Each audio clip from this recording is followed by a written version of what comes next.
Good evening, everyone. Thank you for your punctuality.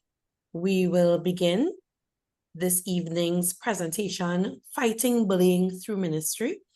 And I am your moderator this evening, JL Valdez. So we will begin with a word of prayer. In the name of the Father, and of the Son, and of the Holy Spirit, amen. Heavenly Father, you call people from all walks of life to you. You have called me to walk with young people and accompany them on their journey of faith. Nourish me by your body and blood. Sustain me through your body, the church. Encourage me through your help me to be your hands, feet, and voice to all young people I meet. I ask this in the name of your Son, Jesus Christ. Amen. The Father, and the Son, and the Holy Spirit. Amen. All right, so thank you again for bearing with us and for being with us this evening. It promises to be quite an informational and fascinating session, informative and fascinating session. So we just wanted to ask everyone, and you can respond with your thumbs up reaction. Do you witness bullying among youth at your parishes? So we know that bullying has been in the news quite a lot in recent times. We're seeing it in the news, it's occurring in schools, it's also occurring in the workplaces, but you know, we have a big focus on the schools. And as we're dealing with youth, we have to be mindful that we do have some of our young adults who would fall under the category of youth who would also be sometimes exposed to that or who may have been exposed to that in their past. And so we have some very interesting speakers with us here this evening who will shed light on different aspects of bullying and how we as people in youth ministry can support our youth as we move forward to ensure that we can one day put an end to bullying.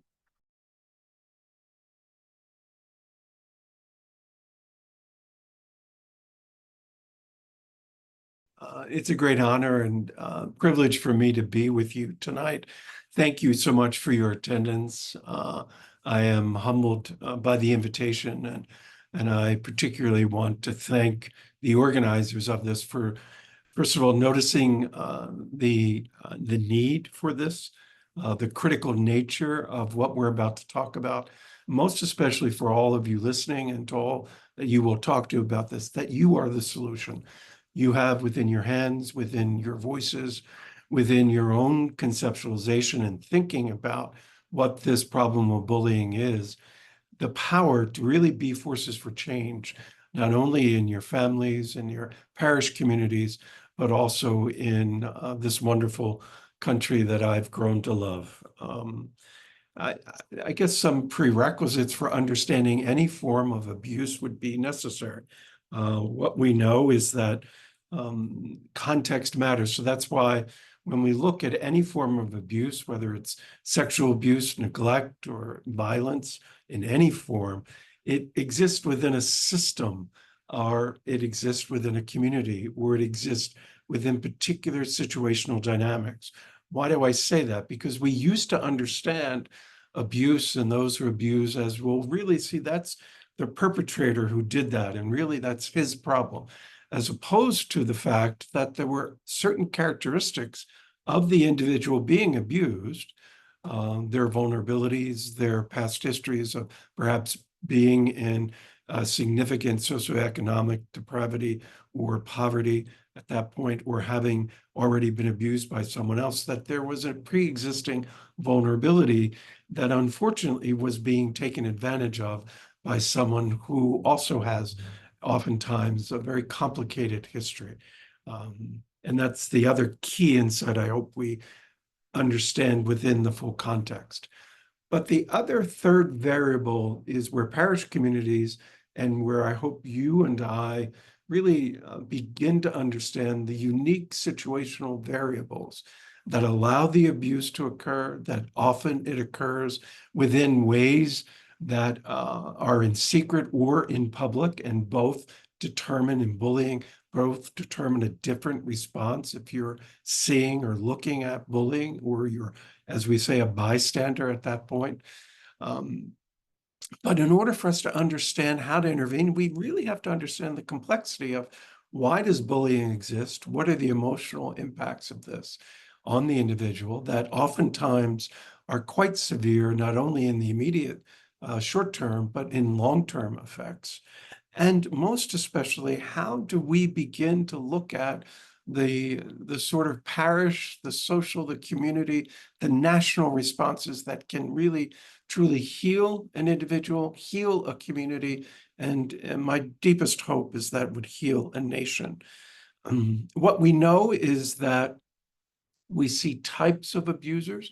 There's not the old sort of understanding, well, this person, must be a bully and he bullies because he must have been abused. That's one aspect of what does it mean to be a perpetrator. That's one, shall we say, type of perpetrator of this behavior. And it's really important to understand with that heterogeneity or that diversity of perpetrators that exist, that we view them as individuals who have a history, that oftentimes are doing things for different reasons. And the important thing is to not exclude them from the answer, that individuals abuse for a reason and we need to listen equally to their story. That does not justify their behavior, but it's important we understand why they're doing what they do. In some cases, it is the classic sort of image you might have of someone who's been deprived, someone who's been severely beaten, who then beats others. But you also have this phenomena of where these fairly popular, fairly, athletic, fairly handsome or good-looking men or women end up abusing, and they have a whole other assistants or they have a team with them that also abuse. So again, we have to be careful of our conceptualizations, our thinking about this in order to be real instruments of prevention at this point in time. And secondarily, as I like to say, we have to understand the biology of the problem. We have to understand the psychology of the problem, the social relationships of the problem. And tonight, I think it's really important we begin to look at the spiritual impacts and what might that look like. So I like using the term biopsychosocial spiritual context. But particularly important is the academic realities that we need to sort of highlight. So what are some of the emotional sort of consequences of when a child is bullied? We'll see oftentimes anger or frustration, loneliness and isolation, feelings of rejection, poor self-esteem. We'll often see sleep disturbances, and so that the child or the young adult might appear very disoriented or sleep deprived. They will often complain about, certain body aches, and so they'll skip school or not be in situations where the bullying is occurring. They'll have higher rates of suicidality. They'll have higher rates of school dropout. They'll have higher problems with self-esteem. And as you might imagine, the natural response, if you're being bullied in a school setting or say in a neighborhood, is to want to avoid that. So of course, then there'll be poor academic performance and poor attendance. Those are really important signals for you as an observer, aren't they? That you can intervene when you see a sudden change in those behaviors and in those emotions where someone was fine prior to, say, attending this school or attending this parish function, and then suddenly there's something that happens there. The huge response is an overwhelming overload of the stress system, so that what we see then is really the long-term effects of this.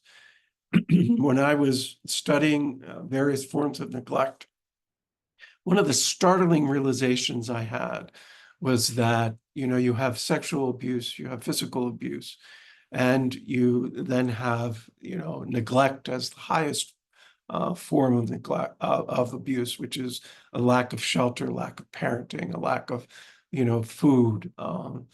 But one of the secondary, most highly difficult forms of abuse that last a lifetime is emotional abuse. And so what we're beginning to see in the data is that the short-term effects of emotional abuse, if not treated and not intervened upon early will have really deleterious health outcomes long-term and really affect the ability of that individual to relate socially. But they will often shut down and avoid relationships in the long term. So it's critically important that we intervene. Why is tonight's session so important to me? It's so near and dear to me because of my desire that our church be trauma-informed, that our parishes be trauma-informed, so that we be instruments of healing in a society and in a church that's very wounded. And if you become better advocates for children, where you see behavioral changes, or you see families in need, or you see ways in which you look at the signs and then intervene and try to get help, that's critically important. We know that there are perpetrators. We know of bullying. We know that there are individuals who have been bullied. But we also know this third sort of reality of bystanders. And that's the reality I hope we really talk about tonight, is that oftentimes in schools and in social situations, there are people who witness this horrible thing and oftentimes are afraid to say something, don't know what to say, and are often silenced in their own sense of helplessness. That's another form of abuse. That when you have these different types of bystanders, those who actually inflict the pain with the main person who is bullying, when you actually see those who try to intervene and fail at that, and then when you also see those who really then talk to the person outside of the incident, when they can't intervene in the incident itself. The key to change is to change the environment. That if an educational environment, if a parish environment is safe and secure and educates people about the signs to be aware of, makes it a trauma-informed parish or community, is able to create safety, trust, and accountability, then we know that the rates of bullying decrease across the board. That school administrators, teachers, parishioners, in every setting, what we see is that the awareness and speaking of it often, you then become a safe advocate for those who oftentimes suffer in silence.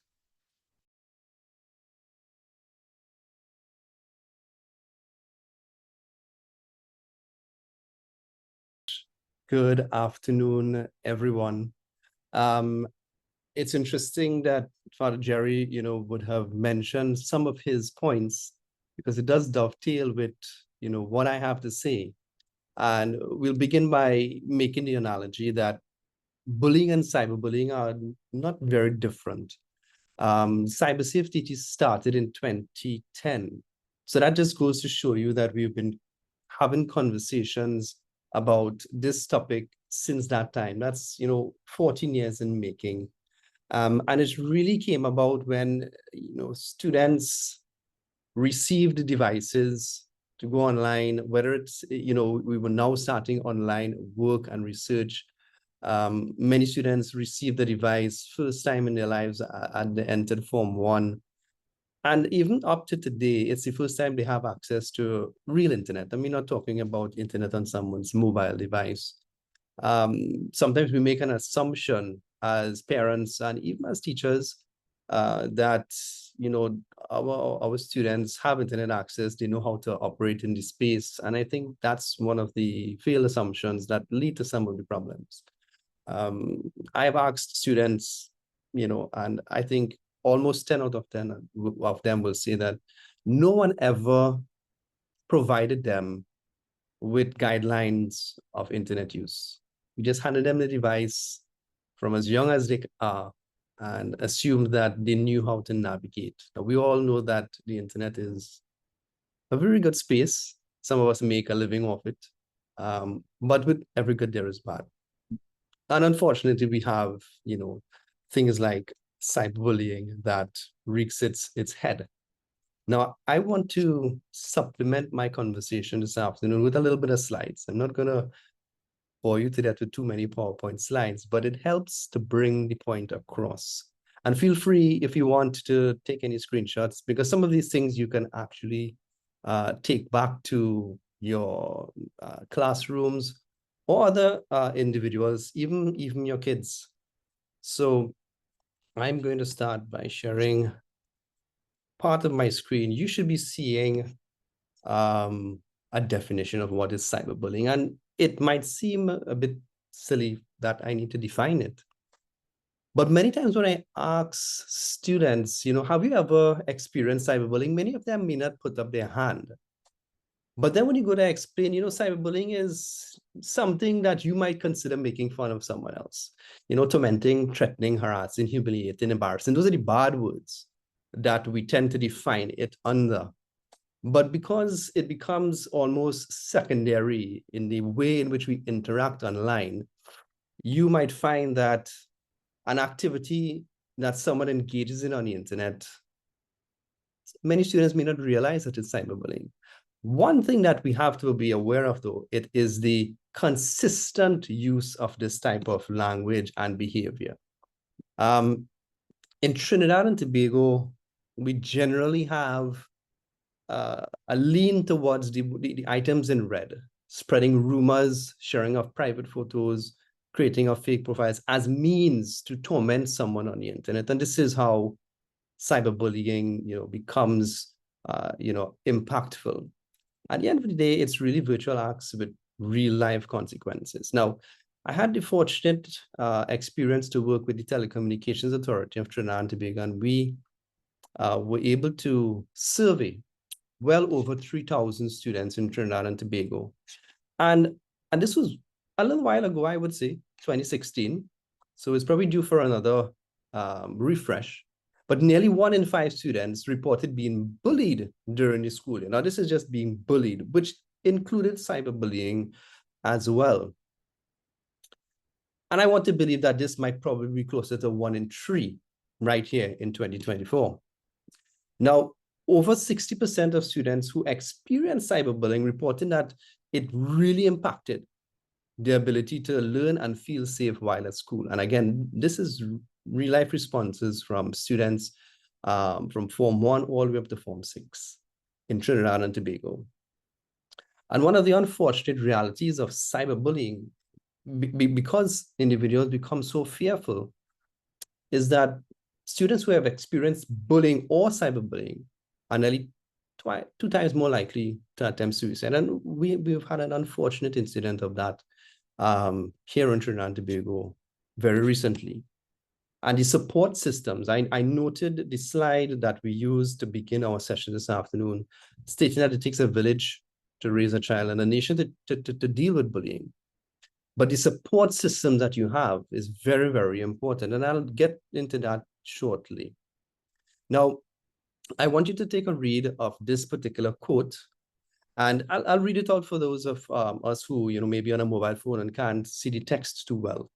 So I was bullied for a long time in high school. I literally had my hair pulled out sometimes, and it became so bad that mentally, emotionally, physically, I was drained. And I turned to pills for comfort, and I even considered suicide. It sounds like, the average story. And sometimes the end might be something that we really don't like. This was actually stated by then CNC3 News weather anchor Siguni Mohammed. She was a victim of bullying in school, but somehow or the other, she was able to tap into her network of individuals, whether it was her parents and her friends, to sort of overcome this issue. And we are seeing her today as a very successful individual. So I like to share things like this with students because it goes to show that being bullied, 1, is not your fault, and 2, it's not the end. Now, this diagram I came up with to sort of relate the difference between what we are discussing here today, traditional bullying, and then also compare it to cyberbullying. In the end, both of them have serious long-term damage if not dealt with in an appropriate time. The thing with bullying, though, we never really see a bully try to deal with somebody that's bigger than him or her. Generally, they may pick on someone that might be either their same size or smaller than them. Now, consider being on the internet where you can literally hide behind a profile. You can pretend to be any and anyone. And you can literally bully anyone on the internet. So I think that the possibilities of you being a bully online, gives you somewhat a bit more flexibility, for want of a better word, to conduct the activity than doing it face to face. Now, I want to just jump into some of the signs of cyberbullying, because I think it's important for the folks that are on the call to sort of realize what might probably be happening right under your nose. So Father Jerry did mention some of these things, and emotional distress is definitely one of them. You would find, individuals have this withdrawal from family or friends in terms of, just not wanting to be social. They may have mood swings, and, they generally become a little bit irritable. They may have changes in online behavior. Now, whereas you might find in the actual bullying event, students or kids may want to stay away from school, you might have a child who, might be sort of married to the device, and every time they want to go online and either play a game or browse social media, and you find that, they are moving away from that habit. And that is not something that, you would expect. So it's something to pay a lot of attention to. Then there would be the decline in academic performance. And then this could be because, they are, being absent from school. I've actually spoken to a couple of principals, and, they indicated that students might actually get dropped off at school, not even show up. They may even, hide out in the washroom areas for certain times of the day when they don't have to be in the same space with individuals. And again, these are things that teachers should pay attention to, as well as their classmates as well, and have that avenue to report this type of behavior. And then we may have some sort of physical symptoms. Yes, it is cyberbullying. There is no physical altercation between the individuals, but I think we as adults know that stress induces a whole host of physical symptoms on us. And essentially, you are being cyberbullied, you are under quite a lot of stress. So it can cause things like headaches and other stress-induced type of illnesses, sleep deprivation, and of course, if we have poor eating habits, then it could also further the case in terms of physical symptoms. Then you have your social withdrawals as well. Now, all of these signs, wanting if we can notice it, but then of course there would be some sort of effects of cyberbullying.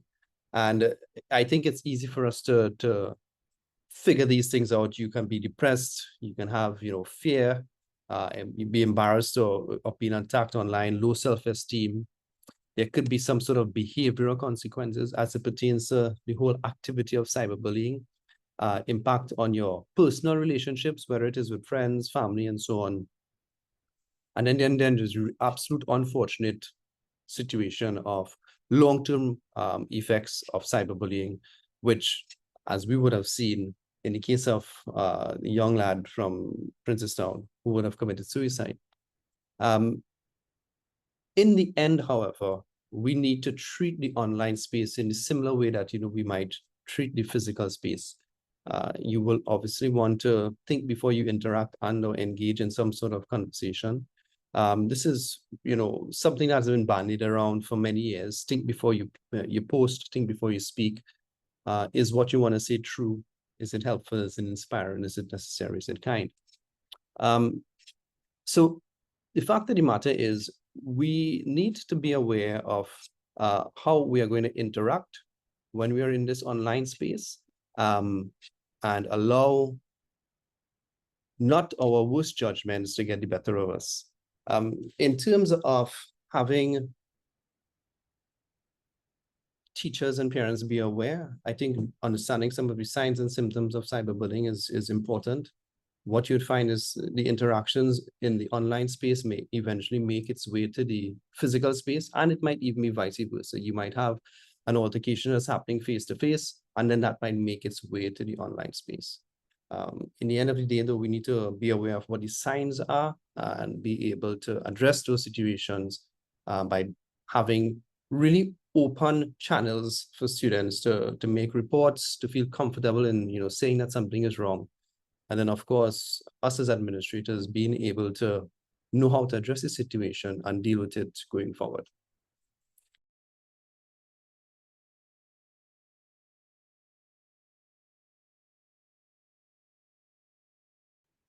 Hi, good night. I want to say thank you for the presentations before, and I want to say thank you for being asked to even be part of this lovely discussion and a challenging discussion.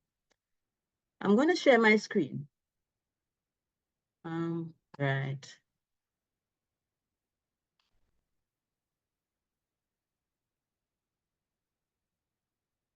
So my topic is, and the title is Developing Your Conflict Competence. I don't know the reason why you all signed up. It might be curiosity, it might be other thing. So this is a non-judgmental space. And when I say non-judgmental, I don't want in terms of how we communicate that because we disagree with what is being said or we disagree with what has been posted, that we respond in a manner that is not appropriate. I tend not to use the term bullying. I tend to use inappropriate behaviors, those who are engaging in such, and those who are receiving in. Because what I realize sometimes when people want to make a change, those type of labels as a bully sticks with you. So I try to avoid using those types of terms. Now, I do not know. I'm going to show you a slide, and the words are not my own, but take a look at it. When someone is given a great deal will be demanded of that person. And when someone is entrusted with a great deal of that person, even more will be expected. Luke 12 and verse 48. I mean, does this resonate with anybody? The expectations are clear, but more than that, the consequences, if you have more, you're expected to give more. But I want to say, this topic, inappropriate behaviors, those who are receiving end and those who are received, is no, how should I say, respect of age, gender, sexual orientation, ethnicity, and even the classes, high class, low class, medium classes in our society, and even in different environments. So it's going to happen. It's how we respond to it. And if you have to help someone, you have to be aware of yourself. So 2 areas I'm going to focus on is the issue of self-awareness and the issue of communication, because communication is a large problem in terms of conflict and communication. Sometimes we want to help and we don't know how to do it. Now look at this screen. You see the upper pictures? I was asked to do something with respect to post-secondary students. The age group was 16 to 23 years. 25 years, I think, is the first age group. And the lower picture, a teacher wanted to start something in her environment. And it was standard 3, standard 4. And what happened is standard 5 children they advocated, they had exam a couple of years and they want a couple of months and they wanted to be part of it. So I just want you all to look, what are these biases? What are the assumptions? When you look at these pictures that are coming to you, think about it. You take a few sections because a lot of times your assumptions and your biases inform how you respond to things and inform, sometimes it does not help because your response is not as it should be. Take a look at it. Feel free, I guess the chat is open if you want to put something in the chat. What you will realize sometimes is that you're not alone in how you view things. It's not a question of right or wrong. It's just a question of what are your assumptions and biases that you bring to the table. Take a look at it.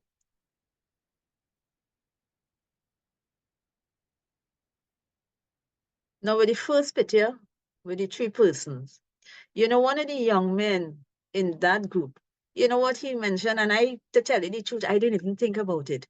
What he said is that it's a play. Now, I didn't even think about that it might be a play, but even if it's a play, there's always a beginning, there's a middle and an end. But more than that, what message is being sent and who is the message being sent to? And what message is being received? Was that the intent of it? But look at the person at the side. Just now one of the presenters talked about, I think it was Father Jerry, the bystander. Look at the person at his side. I like to think sometimes what we have is what I call bystander inertia, the inability to do something when you should. So when that gentleman mentioned a play, it stuck with me because I said I didn't even think of it like that. He might have been a creative person, so when he looked at it, that is what he saw, but I didn't think of it as a play. So that was something that, he taught me in terms of how you could view something. But the reality is we don't really know what was happening previous to this, and we don't really know what really is going on. Now look at your biases and your assumptions, and what do you see? Who you might think might be the aggressor in the situation, and who? Because somebody's looking very fragile and hopeless and helpless. But is that the right interpretation of this thing? You really don't know until you ask questions. And you see the picture at the bottom? A standard 3 boys said, it's a woman, an old woman. Now, what was common is that all the children, I talk in standard 3, standard 4, and the 5, standard 5, all of them saw a woman, He saw an old woman, so I said, okay, you saw an old woman. What made you think of an old woman? And he said, the nose. I said, so okay, if you see a woman and anybody with a nose like that, it means that they are old. So you watch me. And he smiled. I say, okay, do you know somebody with that nose? And he said, his grandmother. So his trigger was the nose. And from the time he sees the nose, it relates to his grandmother. What are your triggers in terms of when you respond to things or when you see things? What are your triggers? And that's important in terms of self-awareness, because sometimes our response and how we communicate things does not help, because our assumptions and our biasness come into play there. And another thing I want us to work on, and I want to be able to help you all, is what I call a two communication. Listening skills that are needed, the I statement that should be used in a neutral language. And I want to point out, this is not in any particular form and any importance, because when we are communicating, oftentimes all of these things interchange. Are you really listening? And when I say listening, we communicate verbally and non-verbally. And sometimes what happens, you ask somebody, is everything okay? And they say, yeah. But when you look at them in terms of their non-verbal communication, something is off. So the listening skills, how much times people have told you, you're not really listening to me. Are you really listening to them, or are you just hearing them? Because listening is a process and involves a lot of things. And as I said, the non-verbal aspect of it. I had a client when he was 14 years. Yeah. He was 14 years and he had a friend who was doing inappropriate behaviors. And he was there when that friend was doing that. And something happened to him with that particular friend. So I had to ask, I said, how it is that this is a surprise? Because you were there and you never intervened to say anything. So how it is that this is a surprise? Because this is your friend. So don't feel because you are there and you're not doing anything that you're not communicating certain things to those persons who might be part of those type of environments, because your silence might also communicate, how shall I say, complicity in terms of what is happening. The I statement, I mean, sometimes you always, you this, you do that. How it is, I had somebody I spoke to today and they were upset about something. I said, okay, maybe what you need to start doing is, if you feel angry, say, I am angry about this, and identify what you are angry about. We ask people to explain things, but we don't ask people to watch what language you are using, it's kind of neutral language. We say, you're stupid. No, are you not stupid? I have a cousin I told recently, he's a teenager. I say, you're not a stupid child. However, you make poor choices and you do stupid things. And that is where you're going to have problems. You're going to be 18 years, you're going to be an adult. And if you are not careful, these choices you are making, understand the consequences of some of those choices, what is going to be happening. Now, these are just the toolkits to help you to grow as you could. But if you have somebody, you also have to interact. There's no reason you can't help them with respect to developing their toolkit that they could use to communicate better, and particularly those who might be on the receiving end. I had a colleague, a good friend of mine, I remember. The child was about, I think, maybe Form 2. So she was on the receiving end of something like this. So the mother spoke to me and asked me if I could speak to the child. I said, no problem, but you need to ask the child if she's willing to speak to me. I knew the child, but that doesn't say anything. If the child is not willing, she's not willing. But she was, so she came. And I explained to her, I said, I just want us to be on the same page. I understand there are certain challenges that are being faced. What is going on? And she started to talk. So one of the things I told her, I said, well, okay, do something for me. Walk as you will walk if you're going into the school or in the school environment, and show it. Come to me and walk to me and show me what you do. And from the time she started to walk, I saw what was happening. Her non-verbal communication, when she wanted to be invisible, was making her visible. She had hunched shoulders. She was not making eye contact at all, and she was walking very fast to go where she wanted to do. So we sat down and we spoke. I said, here, what's happening? You are communicating in a particular way that those who are doing these kind of behaviors see you as a target and you're making yourself easy. And we started to work on how you could do things differently, how you could communicate differently by straightening your shoulders, walking slowly, making the eye contact, certain things you have to do. And one of the strategies she also has to work on is the responses when she started to change what exactly was going to happen. And just like how we be preparing ourselves for everything, part of her preparation before she goes to school with everything else is to look at herself and look in the mirror and start practicing certain things. And she knew what they're going to tell her. So we worked on the responses that she could do, but along with her nonverbal communication to assist. Now, changes doesn't happen immediately, but I did follow up, and she seemed to have gotten better with respect to how she is responding to things, to the extent that no longer is she not wanting to go to school, but more than that, she's staying in the school and she's about and around in the school environment. So these are the toolkit you can also use and pass on. And let me tell you something, it's not impossible to make the changes. It's just going to take some time. If we have to develop the conflict competence we need, we have to start making changes of ourselves personally. We have to walk the talk if we want to assist those who have to do the changes that are necessary.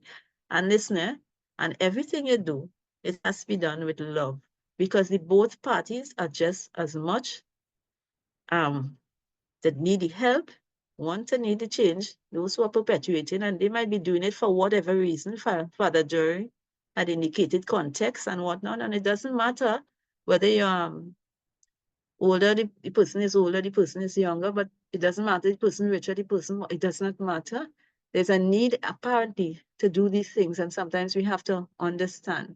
There is a TikTok somebody showed me from Mia Motley, and she said something, I think it was the 27th of November, or the 29th of November, 2023.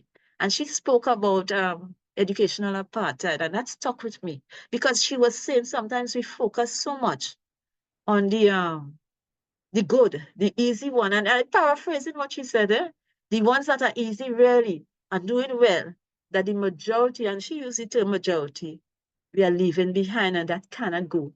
We have to start concentrating also on those who are being left behind for whatever reason and whose behaviors are inappropriate, because it's not good. And what she was also saying, I think it was a lovely TikTok somebody shared. What she was also saying is that these people we have to going to interact, whether it's in the community, in the workplace, in different environments. We might even marry them. Excuse me.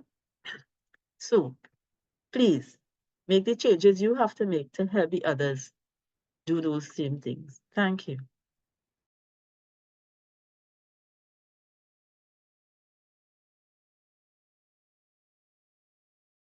Good night, everybody. I hope we are all well. I hope you all are enjoying the session so far. So I will seek to just bring so much of the wisdom that has been shared together so that we can move on to the question and answer session. So to start off with, I want to connect the dots for us from the context of this language of bullying, of the language of what we call nonviolent language. Because so often, when we have a situation in which there is inappropriate behavior, to reference CD, that a child, a teenager acts out or retaliates towards, what we often we go to the individual, but we don't conceptualize or we don't consider the family system that we are talking about. And when I say conceptualize, I don't mean condemn, I don't mean make assumptions about, I mean simply put that person within a living context in which their dignity and integrity should be considered. And so what I would like to do tonight is go through the ways in which, if you are a person in a parish, you can contextualize and possibly respond to some of these issues. The other caveat that I would like to make at this point is I am not going to be having this conversation around what catechists supposed to do, what youth group leaders are supposed to do, what priests supposed to do. And I'm saying that because if you are familiar with the language of youth ministry, we are talking about what the community chooses to do for its young people. So maybe you're an auntie, maybe you're a confirmation teacher, maybe you're a youth group leader. All well and good. But young people and people in general experience community. So, as nice and as wonderful as you may be in what you do, say, or how young people experience you, they don't just experience you. Their families don't just experience you. You represent the totality of, well, part of a totality of a community of people that they are intersecting with. And so I want to focus our attention to the language of youth ministry, whether it is through confirmation, through a youth group, through altar servers, whatever, is the response of the Christian community. Therefore, if we are seeking to address the issue of bullying, of violent behavior, and with non-violent solutions, we have to think of our parishes as communities. So not just the people who show up at mass on a weekend, but they come from places and spaces and connected to other people. And the more we begin to think of our young people and our families in that way, is the more that we can respond with a lot of grace. The second thing that I want to put place in our mind is we love to talk about young people, but we always love to talk about them in reference to our own time period of our own youth. Who we refer to as a young person now, was not born before the year 2000. As a matter of fact, in some cases, they weren't even born before the year 2005. Okay, so this person has a complexity, all the complexities of being a human, but their context, their frame of reference is only as long as they have lived, even though they may have references before that. So their reality, their frame of reference for what it's like to be a teenager is not what it was like for you to be a teenager.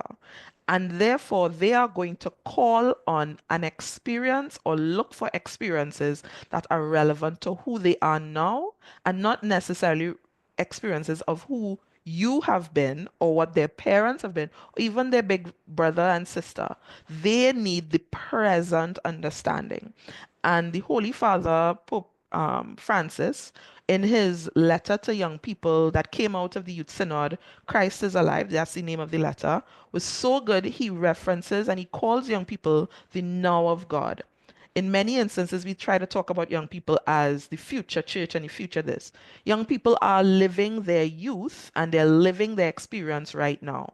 And so, whatever the experiences they have, we have to take it into context.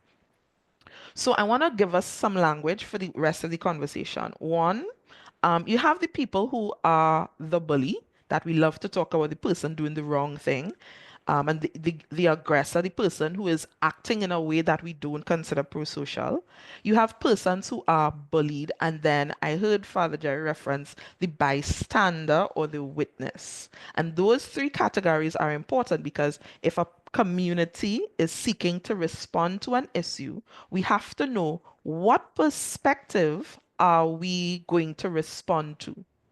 So we may find that in our communities, most of our young people are the girls standing up in the background or the boys standing up in the background. Find a lot and all of them are witnessing something.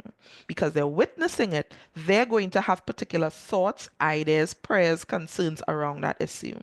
Some of them are experiencing it directly, and some of them are the person taking the action. If we're choosing to respond, we have to know who are we responding to? Whose perspective are we responding to? Because we could go to a group of young people and talk about bullying as if they are bullies. But do we know that? Is that the reality of their context? We could go to a group of young people and treat all of them as if they are the target of the inappropriate behavior. Is that their context? So first and foremost, we want to bear in mind that that's important for us to navigate in what and how we say to young people and their families. The other area for us to think about is when a parish is responding, when a group of people are responding to this issue, they can respond in three ways. The preventative. So you're doing things so that this thing never happens, right? So that's one way we can respond, or one type of response we can create. We can also respond so that if it happens, we limit the impact, the immediate impact of it. So, for example, that could be like if we find out there is cyberbullying going on in the confirmation class, we can take steps to address it. Maybe the issue is happening in a WhatsApp chat or in a Discord server, and I hope you all know some of that kind of language. A Discord server based on an IG page or so on, then the cyberbullying context. What can a parish do to limit that? All right. And then there is the response that is meant to be restorative. Now, often we forget that part of our role will have to be how do we restore a relationship? So, for example, let's say in a youth group you have some young people who are bullying each other. So there are more than one set of young people who are aggressing towards each other. Sometimes our main response is, oh gosh, don't do that, stop it. Okay, and maybe the behavior has stopped. But those young people are still living in the same space. And when I say living, they're coming to church still, they're seeing each other still. What do we then do to restore the relationship? How do we have conversations with them to talk about forgiveness, to talk about grace, to talk about restoration? And that is always a point at which sometimes we leave out when we are engaging in these kinds of conversations. So let me hurry on. So 3 words that I want to share with you all that should be helpful to anyone in a parish. Now you'll notice I'm not giving you do this, do that, and the other. And at the end of my presentation, I'll explain why. The first thing I want to say is that parishes need to think about connection. In crisis situations, when things go bad, one of the first experiences that we may have as people is a feeling of isolation. So things are bad around us, so we don't feel connected to the reality and the humanity of people going on. I know many people who are experiencing and seeing things that young people are going through. They feel, well, what could I do in this situation? What could a parish do? The first step really has to begin with connection. How are we making connection to our young people, not just the ones who come show up on a Sunday or a Saturday? How is the parish making connection with the schools in our area? So is there even a relationship between the primary or secondary schools and the parish that could support whatever else you want to do? And then last but definitely not the least, how is the parish making connection or developing connections with parents? I love to say no young person has ever just fallen from the sky or from a Gugubeth tree. They come from a home, a household. There are people in that household that are responsible for them. And if we want to engage in the evangelization, the formation, the missioning of young people, we must be sensitive to the reality that they have parents and not to consider the parents as in an antagonistic manner, but how can we see ourselves as working with parents to address any issue? So the first thing that a parish needs to think about is its connections. The second thing that a parish needs to consider would be creation. At creation here, simply we're talking about, are there spaces, whether they are within the context of programs that you host, or physical spaces in which young people can come and feel physically and emotionally safe? So for just 1 second, think about your own parish. Does your parish allow any physical space or any space in terms of a time where young people can speak freely about what is going on in their lives? See, if we're thinking about this young person as a whole person, we have to admit we only get to see them X number of hours for the week. They have to disclose to us the rest of what they're experiencing. So when do we allow them to do that? Or do we not allow them to do that? And maybe we don't, maybe your parish does, but you have to think about it. Creating a physical space, let's say a room, or just something as simple as the churchyard and allowing them to congregate in the churchyard at the appropriate time, creates a space in which an adult and a young person can have a conversation that allows for deeper connection. So, creation of these types of spaces. Last but not least, teaching. Teaching here sits within the context of what is the church's role, preaching, teaching, and so on. But again, I want to deepen it. We don't just teach by telling somebody something. We teach also by seeing behavior modeled. Every parent knows this. The things your children end up doing there are things that, you didn't teach them to do, but somehow they manage to learn to do regardless. So when we are thinking about young people, is there space in which we are allowing the proclamation of the good news in relation to their lives? How many young people feel that there is a time, whether it is father's homily at mass, a session during the week, in which somebody is actually connecting the reality of their life to God's word and to God's message? Or do we talk over young people so that it's difficult for them to connect their faith and their everyday life? And then, let's be honest, how do we see conflict resolved in parishes? Is it that when there is a bacchanal in a parish, everybody does just stay quiet and nobody talks about it when something happens amongst adults? It's very easy to pretend as if, young people don't know that's going on. They know, they see, they're not sleeping and they're not stupid. And so they're going to see us as Christian adults in how we handle things as a part of the community. So, thinking now, what do young people see when they see us handle problems in our community? Do they see members of our community bully each other, be aggressive towards each other? And when they see that aggression, how does the community deal with that? Does everybody just stay quiet and say nothing and, do show up to meetings afterwards? A question only you could answer about your parish. So, given those tips, tricks, issues, again, the words connection, creation, and teaching, consider the reality of what does it mean for a parish to respond. Now, we could get into the details of what are the specific programs or activities, but I wanted to hold those issues in mind first so that what we're responding to is not just we have to create an activity, but what is the reality that we are holding our parish life against. Thank you, everybody.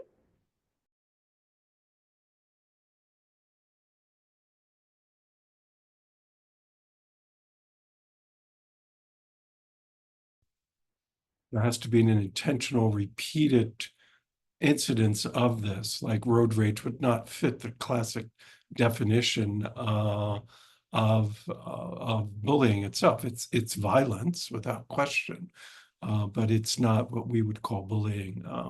I was just at a recent gathering in a place, and some of the individuals were complaining that their boss was a bully. So again, it can take place in various settings and in various relationships. I hope that answers your question. I'll add a little context to it as well. I think we also have to be careful of words are important. So that's I'll put that across as well. Love, if let's get all Corinthians with it, right? So love is patient, love is kind. We could get into that. And so by its nature, in a loving relationship, yes, there can be bullying, but love does not create bullying. All right. And so you will find that people being complex as they are in a romantic setting, there can be bullying. There can be somebody who's being a bully to someone else who they say they love in a romantic or in a family setting. But love does not bully. The good does not impose itself on the other. You could think of it in that kind of way. So I noticed in the chat somebody talking about love bombing. Love bombing is a strategy used by persons who are being manipulative in romantic relationships. Love bombing is not love. And I think also helping young people with discerning the differences between like common language um, and what we understand from a faith perspective. And this is why teaching becomes important because you're not loving me if you are manipulative. You are not loving me if you're doing these things. We may be in a context in which this relationship is a family relationship or it's a romantic relationship, but what you are doing is manipulative, so it is not love. So I just want to put that there into the context because it's important that we give young people language as well. We give them words to express what they're experiencing so they don't call being bullied love and they don't equate it. Yeah.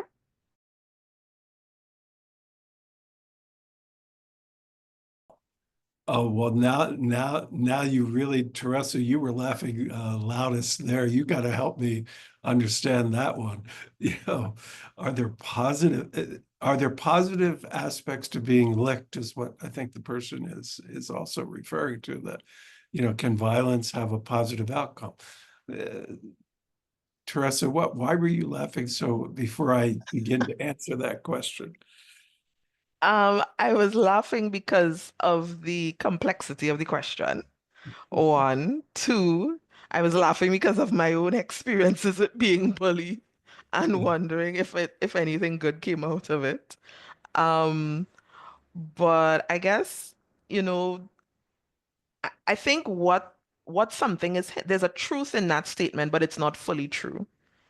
So I would say there is a way that we all have to become resilient.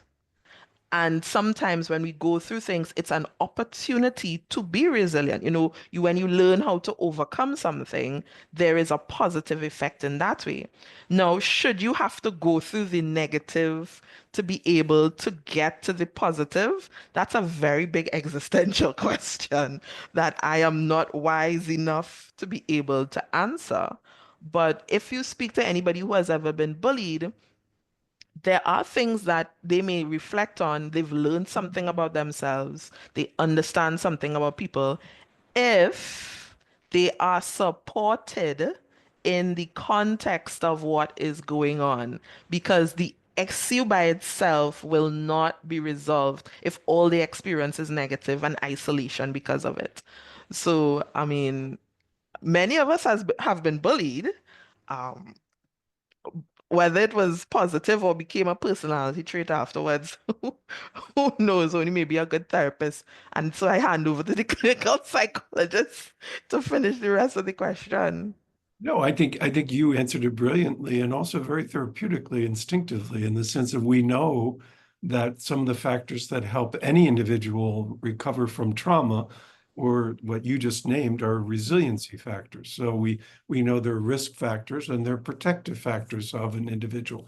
So other supportive peers, you know, that somehow you developed a friendship because someone became your friend through this bullying incident, rather, you know, or, you know, creating, you know, better support systems for yourself, or becoming more self-reliant through the entire process, or a mentor or an auntie or a neighbor saw and heard and became a great support for you.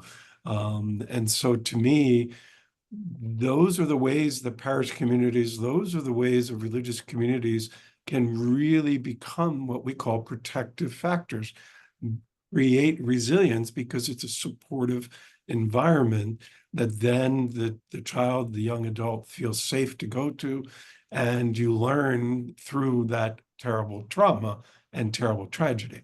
And so to me, that's what builds resilience. Do you want to be bullied, or is bullying needed to be a factor in creating your adult resiliency? Absolutely not. That is not what we would hope for in any estimation of building the kingdom of God. I just wanted to comment on Teresa had encouraged us to see that a supportive environment is better. Hedy, I think, also pointed to changing the environment to become supportive.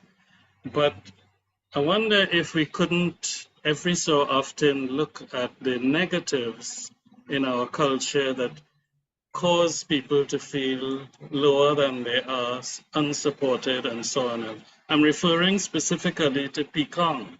Picong is the patois word for putting down, teasing, provoking. It comes from the French verb piquer, to pick at. So a lot of times we are unable to express love positively, or we might be afraid of becoming affectionate publicly with those who need affection, those who need love in our families or parishes. So it's easier to be condescending and tease and put down. And I wonder if that isn't indirectly and slowly developing a bullying culture. Thank you. There is bullying as a part of who we are, right? There are things that we do culturally that that need some evangelization, right? We need to, and I think of it this way. I think Hedy talked about the I statement, right? And in many instances, there's the picong that you could handle, and there's the picong that you can't handle. And so there is a way that there may be in a family, in school, in some place in adult life, you get a little picong, you get a little teasing. But then there's a point where it may cross the line, and you're going to have to use one of those I statements and make the statement towards that person. Now, do we have a culture of, there's a very strong word, confronting someone, not in a negative way, but, saying to someone, hey, I felt this way when you said that thing about me, and I would like you to not cross the line. So you state, and Hedy, here you can help me with my language when it comes to making these types of statements. You let the person know that what was said has affected you, and you felt it crossed the line, and how you would like to create the boundary moving forward. Now, even saying that could get some picong too, right? Because we know we know how our family systems are as well. But I do think there is a culture, Father, in Trinidad and Tobago, where when you get picong, you're expected to sit in silence. You're supposed to just take it. But I don't know that that is a healthy outlet. Either take it or you up the ante and you do a little bit worse. So you spend afternoons with friends just going back and forth, roasting each other, trading barbs. And if you go back into it, you look at how that makes the person aggressive in terms of aggressive language going back and forth. But it's also the people who witness what does it mean to be loved, and does to be loved or build relationship require me to be put down in public in that kind of way. Hedy, you want to join the conversation? Yeah, Teresa, you said it quite well on all the parts in terms of my apologies in terms of the video. You said it quite well in terms of using the I statement. Because too often, sometimes, as I said, and I experience a lot of time with people who come to me with respect of some conflict issues, I must apologize for what's going on in terms of how the screen is looking. Too often, we don't do that. We identify, and we don't identify how we feel. We say you are doing so and so, but what does that mean in terms of how you are feeling? And I keep telling people, you need to know yourself and be very clear about what you are feeling. If you are feeling terrified or you're feeling uncomfortable, I am feeling uncomfortable, but what are you feeling uncomfortable for? What I have realized sometimes what we do is bring the past behaviors into the current situation, and it does not help. So if this is what is happening in the current situation in terms of something that is said, then that you have to deal with in terms of that, because when you start to bring that past that happened that was not addressed, it confuses and it does not help the matter.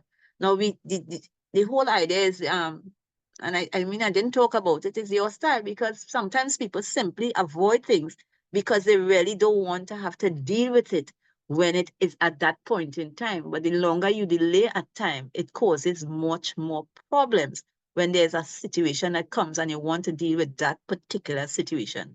Because the response from the other person is going to say, you always bringing up old thing. What that have to do with what is going on now? You understand? So it complicates the situation. So, as I said, use the I statement, and you're quite correct, but it's also clear to identify what behavior that the I statement referred to, and be very careful of constantly going in the backwards in terms of the history that you have not addressed to address the current situation. You might need counseling to deal with the history, but you also have to work on the current situation that is happening. And at some point, you will address the history even with the current situation, but it might not be now and appropriate.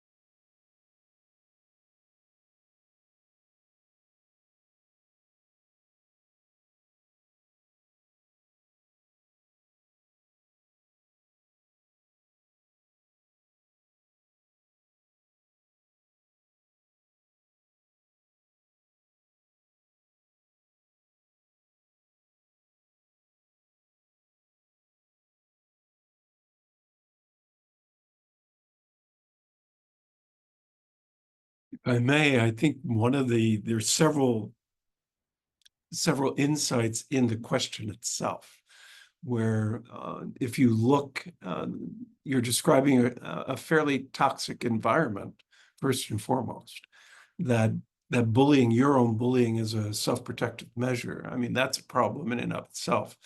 And I think that's the opportunity, I think, as our other panelists had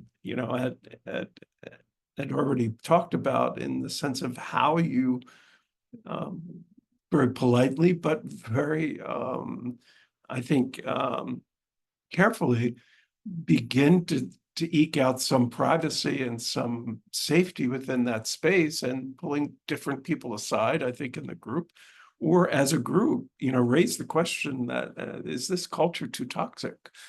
I think certainly in power situations, in teams, and in most organizations I've been in, that's a healthy way in which each person holds themselves accountable, so that you're pointing out that, the simple formulary that always works when you want someone to change: when you did X, I felt Y, please do Z.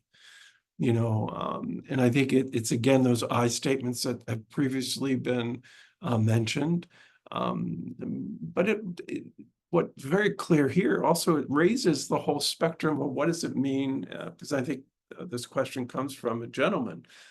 What does it mean to be a gentleman within the church? What does it mean to be a Christian gentleman? What is it? What is that?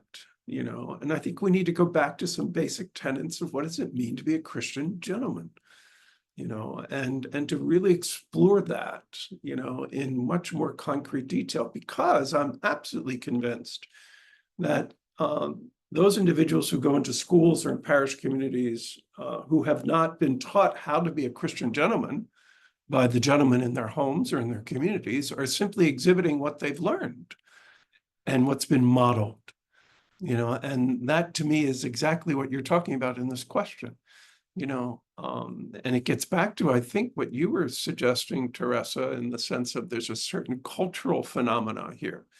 Well, but also, is not this bullying an old colonialist enslaved mentality to keep each other down?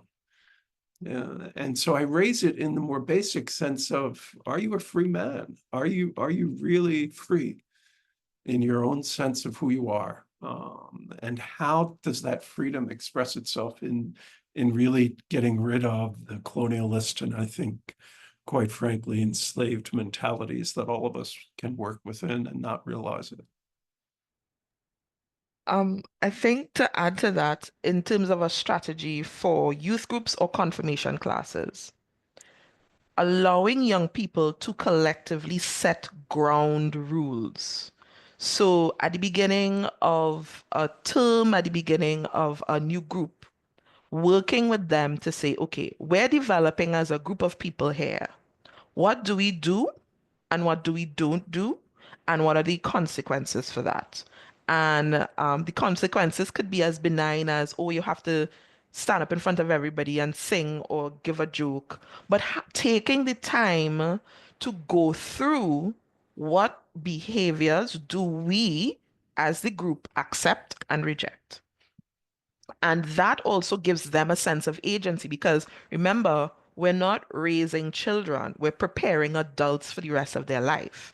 And the more we engage them in their own processes to say, okay, what kind of group do we want to have here? What kind of confirmation class? What kind of altar servers? What are our guidelines? What's our code of conduct? And let them sit and think about it, let them come up with their punishments. Now, as a caveat, this is where understanding justice is always important, and we haven't really done a good job at teaching young people justice because what you will find is maybe many of them are very retaliatory in their thought process. So let me do this person the worst possible thing, but it's an opportunity again to teach them mercy and to understand the importance of mercy towards the bully, but also as maintaining a sense of fairness and integrity for the group. So I think some practical things that, they're developing a sense of who they are. And so you want to co-create with them the boundaries for their groups, their spaces, and give them that opportunity to say, in this group, we don't talk to each other like that. And I've heard young people say that. When it is done, they become very important. We don't do that. We don't talk to each other like that. We don't do such and such online. And then they become very protective of each other for good. And, they click in a positive way around the idea. So I think it's also important that if we look at opportunities to help young people address conflict preventatively and then help them set out how they can mitigate effects and restore relationships for every group for situations, you'll find that they will begin to self-regulate. And that's what we want young people to do, to develop their own systems of self-regulation and group regulation.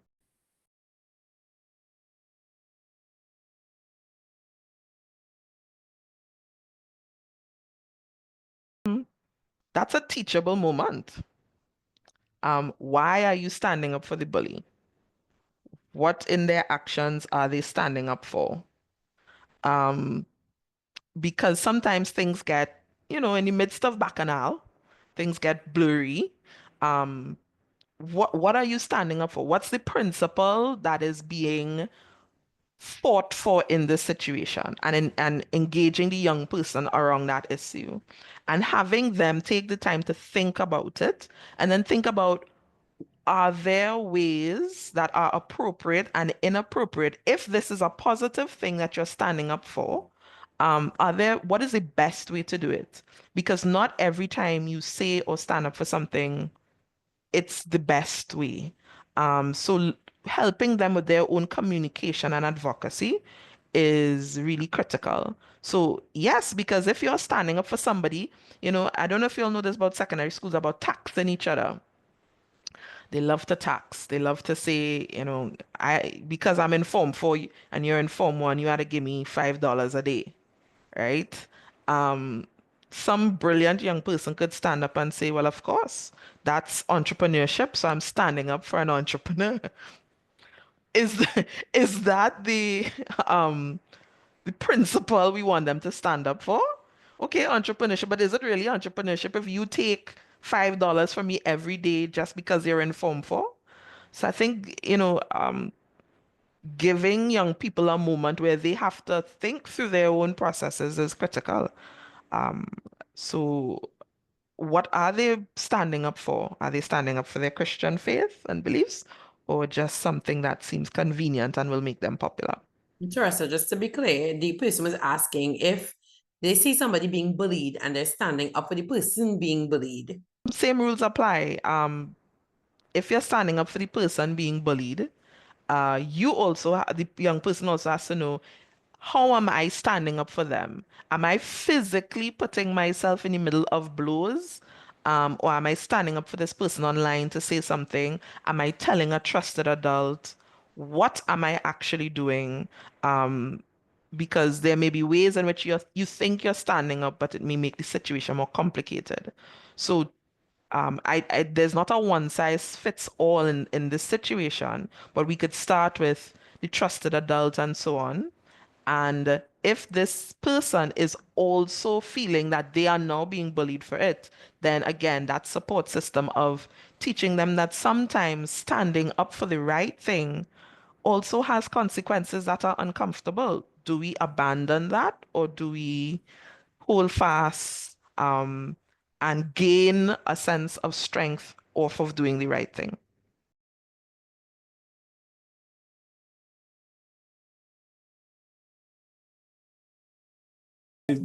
Teresa, you had before you muted yourself, you had a wonderful response saying, "Oh, I like that." I think is what you said, but please respond. I think this gets back to my basic premise that we have to understand the full effect biologically, genetically, psychologically, socially, and spiritually. I think what we know in the research is that the spiritual wounds can be very complex depending on the type of abuse, the duration of the abuse, and how old they are and when it happens and how often it happens. And therefore, their relationship with God and how they conceive of God and how they experience God, and particularly as Teresa was really talking about, how they experience the sacred within the community of worship and the community of care, is fundamental to how they recover. And so the spiritual resilience factor is huge here, in the sense of that sometimes persons being bullied feel abandoned by God, feel tremendously wounded and tremendously betrayed. And so it's an opportune time, as I think Teresa and I have referred to, that you don't want to solicit and force such situations on individuals, but it does raise the question, and most people experience of why do we sort of what's the problem of evil, and how do we deal with that, and how do we have a God who is with us in trying times. Certainly the example of Job is one that we can talk about. Again, it gets at images of God for the perpetrator too. Having treated perpetrators for years, this is a major source of an opening in regards to how they have viewed God, how they have viewed Scripture, and used Scripture as an abusive factor often, particularly with clergy who abuse and faith leaders who abuse. They often use that Scripture for their own devious purposes in that regard. And so it's a transformational opportunity on both realities. Teresa, what were you thinking? I was also thinking about, so much of what we consider appropriate behavior or culturally appropriate behavior, we have to accept that it may not be Christian behavior. There are things that we do as Trinidadians, as Caribbean people, that miss the mark. And sometimes the difference between, what we may think is culturally appropriate and Christian, the widening space leaves room for a lot of hurt and a lot of misunderstanding. And I think conversations with young people have to begin by helping them to understand that you don't have to throw away your culture to be Christian, but there's a way that your culture has to be evangelized to make the connection between who you are. Because not everything you do by virtue of being Trinidadian is okay. And I know that's a weird response to the question, but what I'm getting at is at the heart of a lot of our issues related to even how we think about the bully, you know, they need to be ostracized. They need to be, that's not, that's not really just in a sense in terms of understanding their own pain and their own situation. So how do we first go to Christ for the answer as opposed to just looking for a social or humanistic response to things? Many young people who bully need therapy, need social support, need mentorship. Sometimes it's not even as much as therapy, it's just mentorship. And we don't often provide that. So we have to figure that because we're a community, we have to bridge the gap between the two so that some of the things we do are closer to the Christian value system than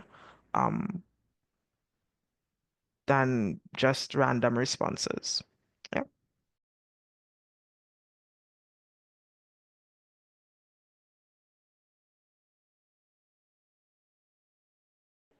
There is the language of understanding what stigma is and xenophobia. So I'm going to call it by its name.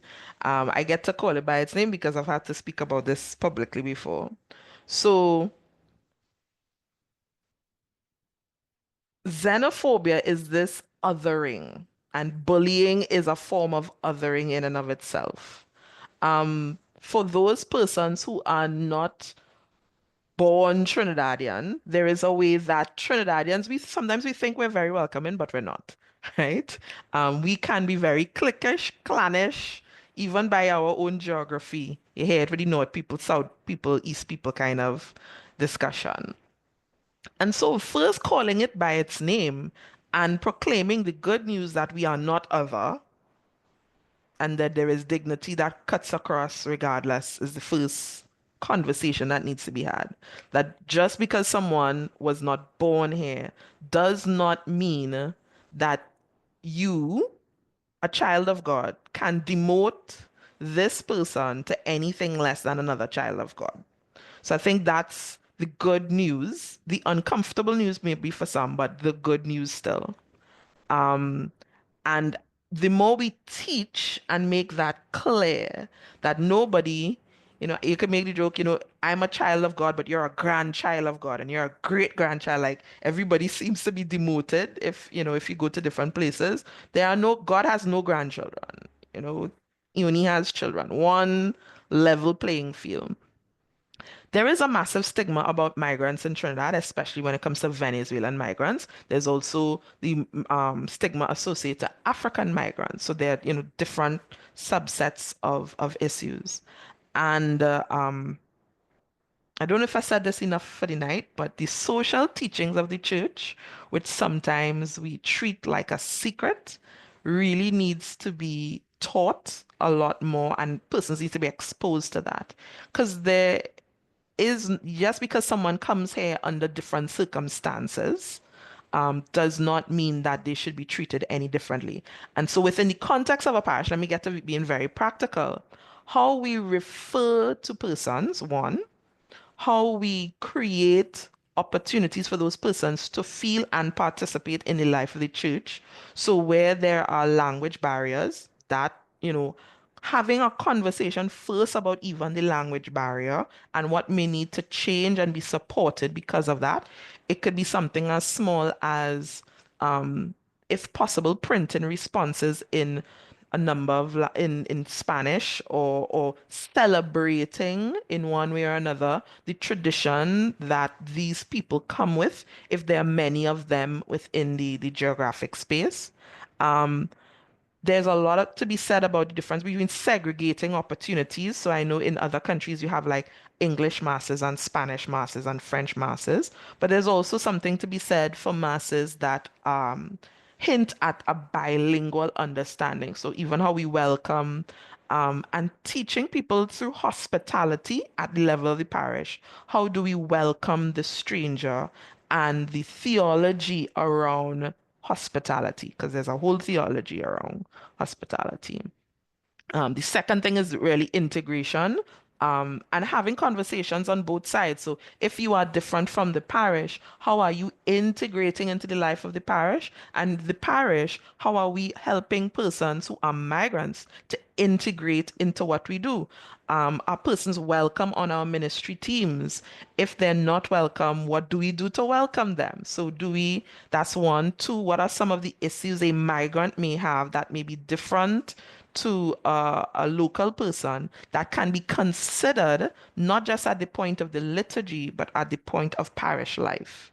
I'm saying it maybe things related to their children, maybe things related to job searching. So again, it's how are we thinking about a parish as a community that sets up systems and processes for persons who are other. We know, for example, with like St. Vincent de Paul, we talk about preferential option for the poor. So we do things ensure that persons who are considered impoverished feel a particular type of experience from the parish. But are we thinking that through in areas when there are a lot of migrants?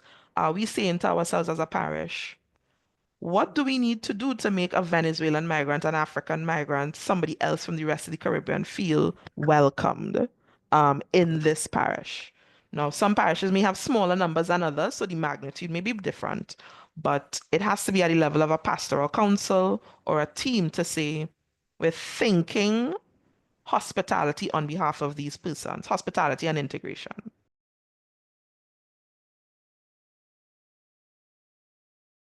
First of all, thank you all for your great attendance, and the questions and observations I think are really quite helpful. And again, thank you for wanting to be agents of change. I want to come back to learn as much as you can about what is happening in the bullying. I saw a side comment that indeed the bully's behavior itself is telling us valuable information we need to be listening to and perceiving in a way that we become instruments of change. I think the greatest asset we have are children themselves and young adults themselves, and empowering them to handle these situations when safe and when adequate is really one of the easiest and best solutions. Obviously with great care and great ways in which they can become the agents of the change, and you empower them naturally then. But that they would come to you and saying that they've been bullied is a great sign of mentorship and care. I think the best solutions are going to be communal solutions. This is a communal problem. Let's have communal solutions. When you see something happening, speak up.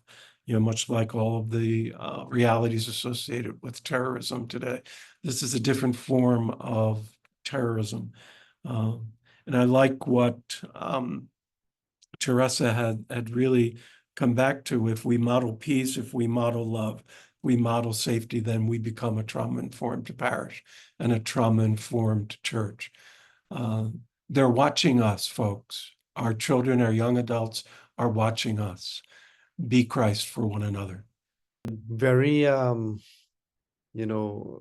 interesting set of comments. The chat was really, bubbling with many different questions and answers. I think, those who attended this session today would have definitely gone away with, a lot of food for thought and a lot of pointers.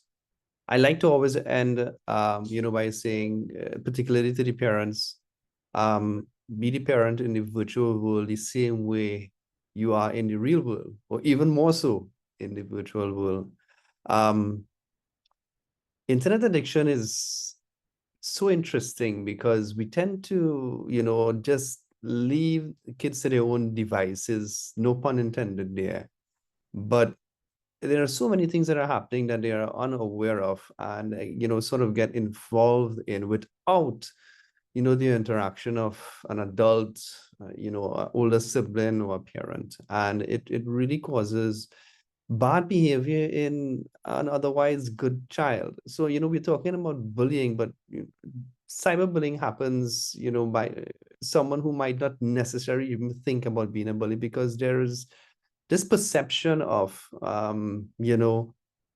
immunity when I'm sitting behind the screen, and no one is going to find me, no one's going to catch me. I can use a fake image or profile and change my name, and I can get away with a lot of things. The unfortunate reality of that is generally you can't get caught. And when they do, they sometimes don't even have an excuse. So if we leave them unguarded in the online space, then they would tend to do things that they shouldn't be doing. I believe the saying is, idle hands in the devil's workshop, and it happens. You have a kid browsing the internet 3-4 o'clock in the morning when they should be sleeping. The content that they're actually looking at that point in time is not things that they should be. I'm of the opinion that we have a certain amount of internet content that's curated for us, and the more time we spend on it, we end up looking at things that really weren't meant for our eyes. So as parents and as administrators, let's just be aware of internet addiction, because it does have far-reaching repercussions. Cyberbullying is one of them. Let's continue to be the parent in the virtual world that you are in the real world. And if you as a parent, and I've heard it many times before, well, I'm not on social media, I don't have an Instagram account, I don't do this, I do that, find the cool aunt or uncle or the older cousin and say, hey, just keep an eye out, because sometimes these kids reach out. They reach out in the social spaces, in platforms that are not very popular, like in X or Twitter. And that's where we need to keep an eye out, because sometimes they may be saying something or reaching out, and it goes falling on deaf ears. So good night, everyone. Hi, good night again. I operate with this philosophy. I mean, everybody comes from some family, some community. So if on an individual level, we start to make the changes we need to make, whether it's in terms of how we speak, how we interact, it can be down to a good effect within the family and then in the community, in the workspaces and all of that. So I would say start first with yourself, because if you're asking others to change, you also have to make some changes, possibly in self-awareness. I've noticed something in the chat in terms of, and it's really a cultural issue that we have in Trinidad, where one person mentioned that, when you use the I statement as a man, how you might be perceived. And even that in terms of whether you act or act differently or not act at all, if in terms of your self-awareness, this is what prompting you not to act, even that is something you can consider whether you need to change or not, particularly with respect to the men, because it's so important that we have men in terms of the kind of models for these younger men that are coming up. So, I mean, culturally, we have some challenges in how we do things, but that doesn't mean that we cannot do things better, particularly with how we have conflict and inappropriate behaviors and those who are facing those types of behaviors. So start with yourself, start to model what you want others to model, and intervene when you can. I'm not saying intervene and put yourself in risk. Intervene when you can and find others who can help to give support to both parties, because the other party who are perpetuating those behaviors also need some sort of assistance to change.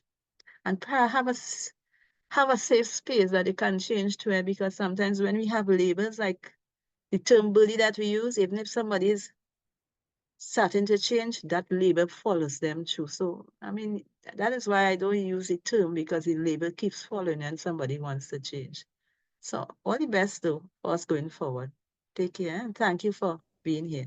I want to thank Father Jerry and for Darren and for Hedy for your time, for your expertise. We just touched the tip of the iceberg because we know there's so much more that could be said. And definitely we will continue as the youth office to present to you all opportunities to possibly deepen it. But we need to hear from you to be able to do that, because we want to know, maybe you want to hear more from Darren or from Hedy or Father Jerry on this topic. So definitely do not hesitate to communicate with us your desire to hear more, to connect more. From our office's standpoint, we journey with parishes and parish teams how to better minister to young people. So you could always be in contact with us as well. And if I had a final thought, I will reduce it to a sentence. Teach justice. if we teach justice to young people from our Catholic faith and tradition, they understand why conflict should be handled a particular way, and what does it mean to be forgiving and so on. So that is a particular point. I want to thank everybody who's here, everybody who spent the time with us. We really hope this was beneficial to you, that it strengthened you for the rest of your ministry and gave you something to work with. And don't be a stranger. Please get in contact with us if you need any more support. Thank you very much. We'll just close with the glory be. Glory be to the Father, and to the Son, and to the Holy Spirit, as it was in the beginning, is now, and ever shall be, world without end. Amen. Thank you all. Have a wonderful night. And again, a very special thank you to our panelists. Take care. Goodbye.